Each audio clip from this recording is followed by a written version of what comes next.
আসসালামু আলাইকুম ওয়া রাহমাতুল্লাহি ওয়া বারাকাতুহু। ইন্নাল হামদালিল্লাহি নাহমাদুহু ওয়া নুসাল্লি আলা রাসূলিল কারীম। আম্মা বা'দ। আউযু বিল্লাহি মিনাশ শাইতানির রাজীম। বিসমিল্লাহির রাহমানির রাহিম। কুল হুয়াল্লাহু আহাদ, আল্লাহুস সামাদ, লাম ইয়ালিদ ওয়া লাম ইউলাদ ولم يكن له كفوا أحد. وقال النبي صلى الله عليه وسلم أخلص دينك يكفيك العمل القليل. আলহামদুলিল্লাহ, আল্লাহ নবী সাল্লাল্লাহু আলাইহি ওয়াসাল্লাম ইরশাদ করেছেন, অল্প আমল যদি করেন নাজাতের জন্য যথেষ্ট হবে ইনশাআল্লাহ। কেউ যদি, তাহলে আমরা অল্প আমল কিভাবে করব?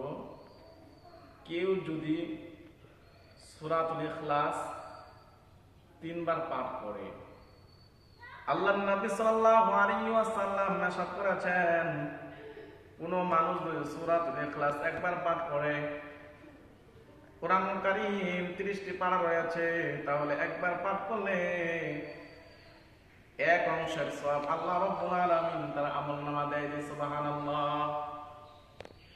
আর যদি কেউ 2 বার সূরা ইখলাস পাঠ করে, তাহলে কোরআন কারীমে 30টি পারা রয়েছে, তাহলে দ্বিতীয় অংশ সওয়াব তার আমলনামায় দেওয়া হবে।